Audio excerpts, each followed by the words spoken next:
Hello, John Dilworth here. We are moving forward on scene 16. This is it here. Storyboard, we see Julius Jaws. He's a little shocked, really, that our dear friend Jim hesitated. And so what the action is on this scene is Julius turns around and he starts to gnaw at his bone again. So I've already done this this pose here of Julius. I've roughed it out in red and then gone over it in our new pencil. I'm not a fan. I really miss my other pencils. Where is this little bugger? I'm gonna find these precision Japanese mono Japanese. These are great. I love them. It's same B, but everybody makes a different kind of lead. I like the monos because they still have some. This is a little too. So I made this blink. It's a blink, and how does it go like that? There's the eyes. Look at that. Right? He's blinking, and then he comes up. He comes up like that, and then backwards. So that's what I've done.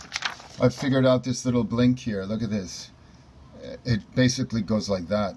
Right, so eyes open, quarter closed, close, quarter open, close, quarter open, open.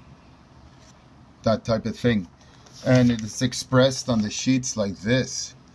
So it's eyes open, quarter closed, close, quarter open, close, quarter open, open. So so that's another way of doing things.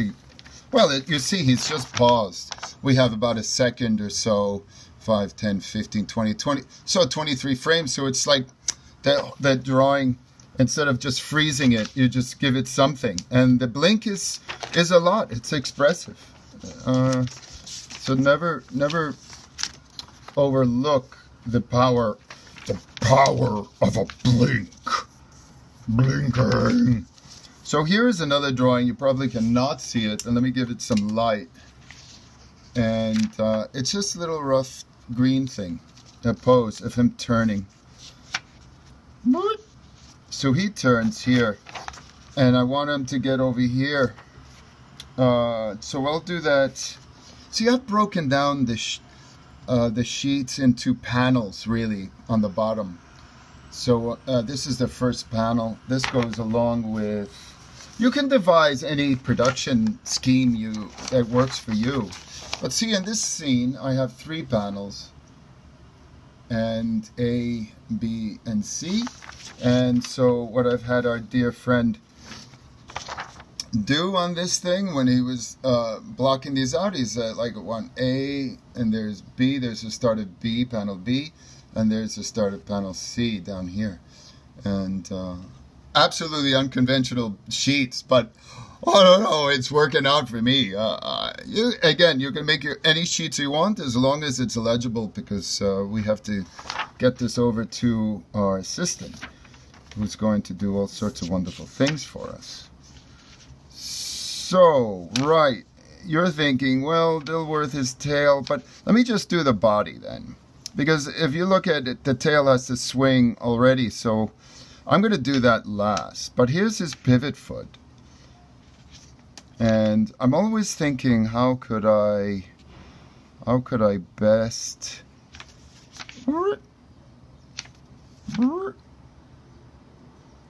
How could I best get this business over that's different? And then this is his other foot. So that's what we're doing. We're always trying to think of how to get something over in a new way, or in at least an unexpected way. And I'm just going to give him a little butt there, because I don't know, it's so sweet. And one other thing I was thinking about, whoops, did you hear that? Did you see that? It was a little earthquake. How the design of Julius. Oh, there's earthquakes. We don't want earthquakes. The design of Julius has evolved. This is how I thought it was going to work out, like this. but he's turned into that. And that was just natural. That's what came out of the process of engagement. Because, look, the film, the way I'm working is not a studio system. We don't have locked in. We're pretty much locked in, but in the process of animating, of developing, of drawing this thing, which is really an evolution, we could look at it in terms of our own growing up. Every time I move my disc, this earthquake happens. Stop it. And we grow every day, right? So with certain productions that we run our own, we're allowed to do that, and we should encourage it. You can't have it change dramatically, and it really has everything to do with when this happens. Right now, I am not engaged in art directors or inkers or scanners at the moment, but they're way behind. I got to get on that. I have to get on that. That's just, I don't know what's preventing me. Really, what? I got to get that. I got to do that. And I do appreciate all the support that I'm getting from all of you in this. We're just beginning. We only have 30 seconds. We only have officially 33 seconds of animation done. And that's just animated. I mean, it's got to be, the rest of it. And our movie is 7 minutes long. And then also I was thinking another thing, that how wonderful it is to have something to do just for yourself. Whoops, another earthquake. Well, that's just the way it's going to be. We live with earthquakes. We get out of bed, that's an earthquake. Oh my God, right?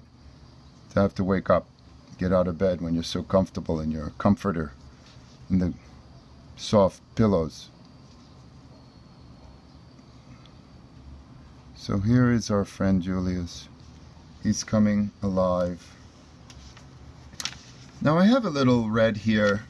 All that's going to be ignored during inking. So at least I could follow it. And then what happens is it's an in-between. So this is not the drawing. I have to figure out how it gets there to there. And as Richard Williams declares, and I understand that completely, the real animation happens in between these two drawings. How does he get from here to here? And I may even want to change that a little bit to get the emotion a little bit more. Lines are, wow! Lines are so complex. That's an understatement, Dilworth. Because I spent, oh my God, this mouth here, I must have spent half an hour just trying to get the right. And you can see how beat up it is here. It's not easy.